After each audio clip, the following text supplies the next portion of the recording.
This is an economic collapse update from sgtreport.com. Friends, on March 30th, the CBO warned of a fiscal catastrophe as a result of exponential debt growth in the United States. And there are some very important facts in this report that I want to share, not the least of which is this one. According to the CBO, at 77% of gross domestic product, federal debt held by the public is now at its highest level since shortly after World War II.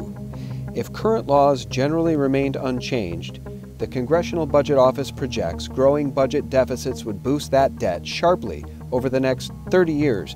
It would reach 150% of GDP in 2047. My friends, if you think we're going to make it to 2047, then I have a deep discount I want to offer you on a bridge for sale in Atlanta. We will never make it to 2047 for a variety of reasons, not the least of which is, as a Ponzi scheme grows out of control, the dominoes fall at a more and more rapid pace. The CBO's troubling conclusion is that there is a greater chance of fiscal crisis. Well, I'll tell you what, not only is there a greater chance of fiscal crisis, countries like China are selling treasuries hand over fist. And as Daniel Moore from Seeking Alpha reported in January of 2017, U.S. treasuries owned by foreigners showed a decline of $335 billion from just June through November of 2016. Based on a review of the historical data dating back to 1967, there has never been selling pressure of this magnitude from foreign entities in the U.S. Treasury market. In fact, the closest comparable time period was November 99 through March 2000, when foreign ownership declined by $199 billion. The big difference between the two time periods is that foreign entities currently own over 42% of publicly traded U.S. debt, whereas in the year 2000 they owned only 30%.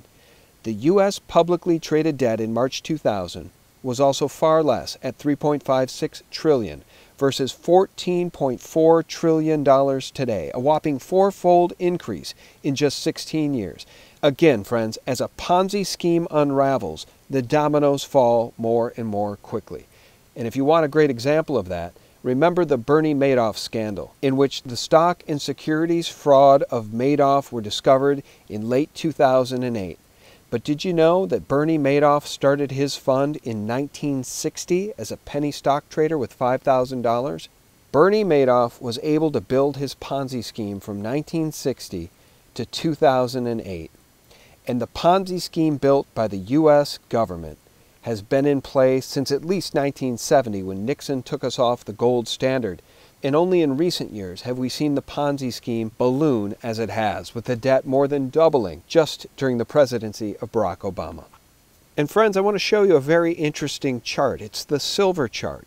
Take a look at it, and before we discuss it, I want you to recall that Thomson Reuters and the CME Group have been controlling the execution of the daily silver price fix since August 14, 2014, from the London Silver Market Fixing Company. But on March 10th of this year, CME Group and Reuters have announced that they are backing out of the LBMA silver fix. The question is, why? Now back to that silver chart. As our friend Mike Maloney has reported in earnest, the silver shorts position is now the largest it has ever been in history. If we go to silver, what you see now is it dropped and they increased their short position yet again, and now they're back to even with the greatest short position in history. So they are really betting that gold and silver are going to fall, and silver is going to fall a lot more than gold, which means that the gold-silver ratio is going back up into the 80s. I think it may even hit 100 again. The commercials are shorting silver to a degree we've never seen before. And yet, if you look at this chart, silver just broke through resistance at 1808. Today on Friday, closing somewhere in the neighborhood of $18.18. Now Mike Maloney is predicting at least a double bottom, with silver probably returning to its lows in the mid-13s or 14s as a result of this large silver short position. And that may well happen. But again, I want to remind everyone that the CME Group and Reuters is backing out of the LBMA silver fix. The question is, why?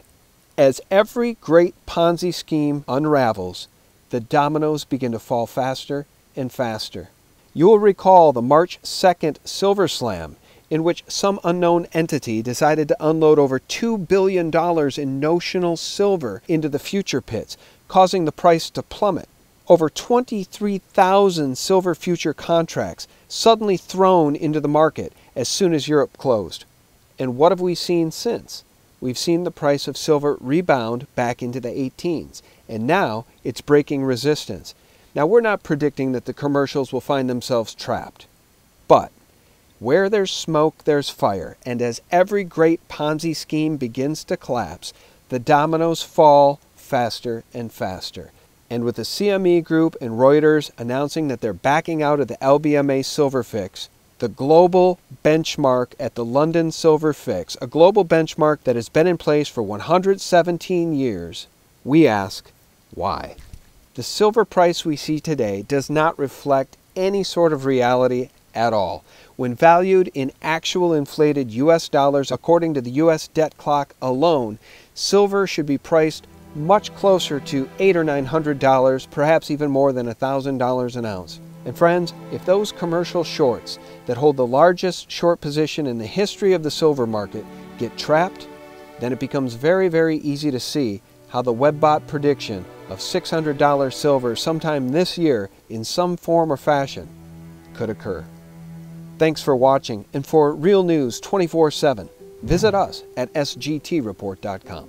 It's almost like it's written in stone that it is absolutely going to happen, but it just cannot get the timing right on it. And the prices that it said we would see would be up to $600 at one point, and it could go way higher because there was a little bit of data coming in saying that it was going to start going towards parity with gold at one point because there was going to be some kind of panic.